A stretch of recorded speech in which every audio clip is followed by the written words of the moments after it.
আজকে আমরা খুব কম বাজেটের একটা ড্রোন বানাবো, যেটা আপনারা আপনাদের বাসায় খুব সহজেই বানাতে পারবেন। তো এই ড্রোনটি বানানোর জন্য আমাদের যেটা লাগবে, ফার্স্ট 3D প্রিন্টেড একটা ফ্রেম লাগবে, 8mm কোরলেস মোটর লাগবে, 650 mAh লিপো ব্যাটারি লাগবে, 55mm প্রপেলার লাগবে। এরপর আমাদের এই ড্রোনটি কন্ট্রোল করার জন্য লাগবে একটা ট্রান্সমিটার অ্যান্ড রিসিভার। তো আমরা এখানে যে ট্রান্সমিটারটা ইউজ করব, সেখানে আমরা 1.5 ভোল্টের এই সাইজের 4টা ব্যাটারি ইউজ করা যায় এমন একটা ট্রান্সমিটার, এবং সাথে রয়েছে একটা রিসিভার বোর্ড। ফার্স্টলি আমরা 8mm যে মোটরগুলো রয়েছে সেগুলোকে আমাদের ফ্রেমের সাথে লাগিয়ে নিব।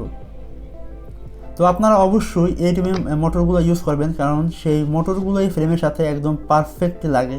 তো এখানে যদি আপনারা কেউ 7mm এর মোটর ইউজ করেন, সেক্ষেত্রে আপনাদের মোটরগুলো ঢিলা হবে। তো অবশ্যই আপনারা এই ফ্রেমের সাথে 8mm মোটরগুলোকে ইউজ করতে পারবেন। এরপরে আমি বোথ সাইড টেপ দিয়ে আমাদের যে রিসিভার বোর্ড আছে বা আমাদের যে ফ্লাইট কন্ট্রোলারটি আছে সেটিকে আমরা আমাদের ফ্রেমের সাথে অ্যাটাচ করে দেব, অর্থাৎ লাগিয়ে নেব। তো আপনারা অবশ্যই একটু ভালো কোয়ালিটির বোথ সাইড টেপ ইউজ করবেন এই ফ্লাইট কন্ট্রোলার বা রিসিভার বোর্ডটিকে লাগানোর জন্য।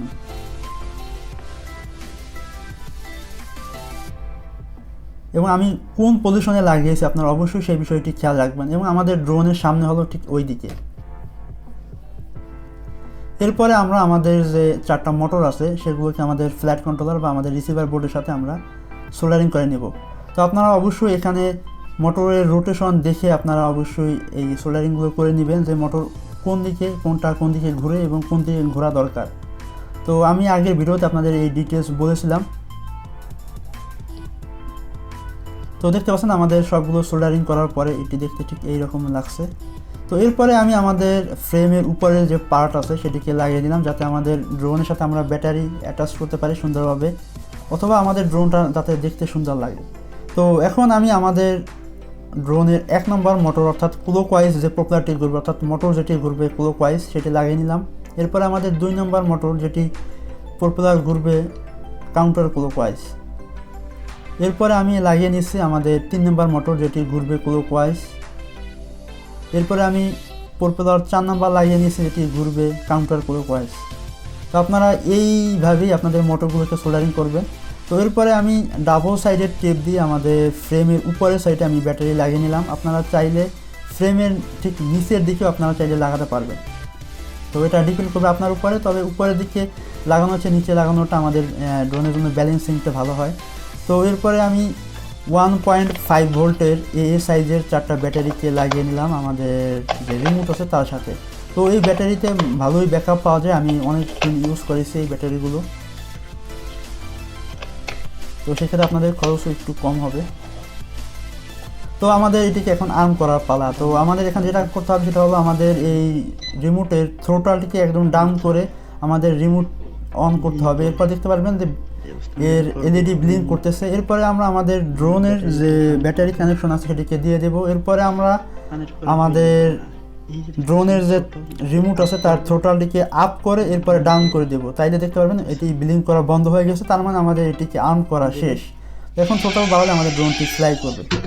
তো চলুন আমরা এখন এটিকে টেস্ট করি যে এটি আসলে কীভাবে ফ্লাই করে। তো আপনারা দেখতে পাচ্ছেন আমাদের ড্রোনটি ঠিক এইভাবে ফ্লাই করতেছে।